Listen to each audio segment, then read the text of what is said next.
East14.com, the networked village, is in the heart of London Docklands. Docklands is located just to the east of the City of London. The area has undergone a transformation in recent years to become one of Europe's largest business centers. Docklands benefits from one of the finest integrated travel systems, ensuring easy access to and from the region. London Docklands is now considered the premier location for IT and telecommunications companies, and is home to a number of data center operators, including BT, Telehouse, Global Switch, and Telecity.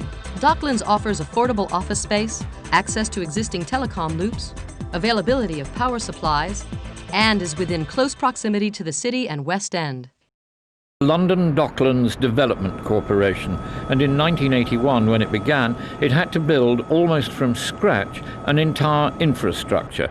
In deciding what should happen in those scrappy bits of land around the river, of which Trinity Buoy was one, there was nothing there apart from the lighthouse, but it was obviously in a marvellous place right on the river. When we talked about it, the idea came up it should be a creative business centre. So we managed to invite entrepreneurs to suggest what they would do with it, to turn it into an arts centre. We said we'll keep the whole site as it is, and we will actually generate activity from the ground up. If you really seriously want something to be maintained for creative people, you have to disconnect it from the general escalating price systems. Which means you have to control the land. We said we should control the land with someone else, and that someone else has to have a long-term interest. That long-term interest was protected by the Trinity Buoy Wharf Trust. The important thing is that the lease is held by the trust in perpetuity, virtually. So somebody can't just come along and bid a lot of money for it and it'll all disappear.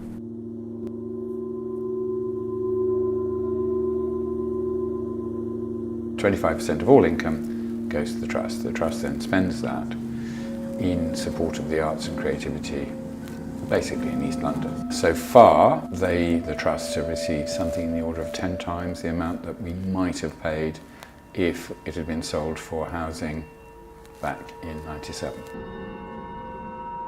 The agreement was that a proportion of what is taken in rents from the development, from all the people who are there, is paid to the trust, and the trust then uses that money for the benefit of the local area, for students, for artists.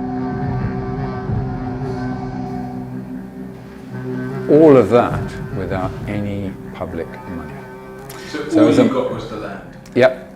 You didn't get anything else? Nothing. Very deterministic forms, if you like, tend to look more pleasing against the river.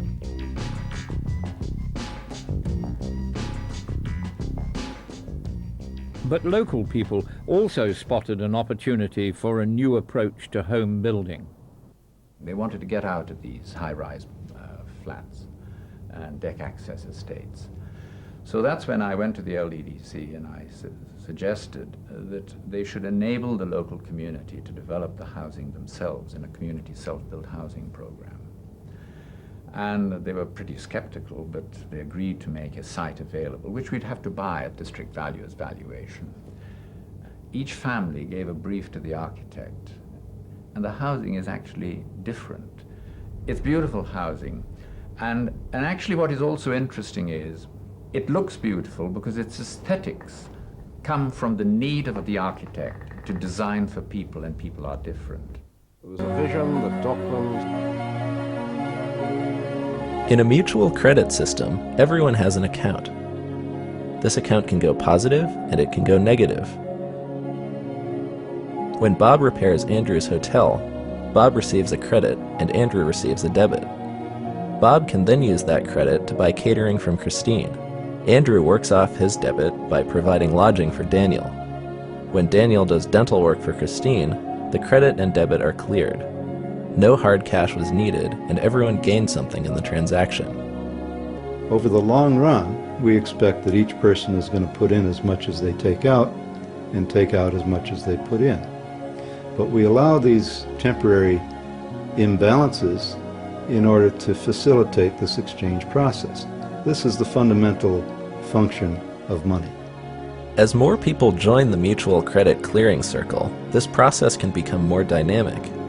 Ultimately, no matter how big the circle gets, the value people contribute should remain equal to the value they take out.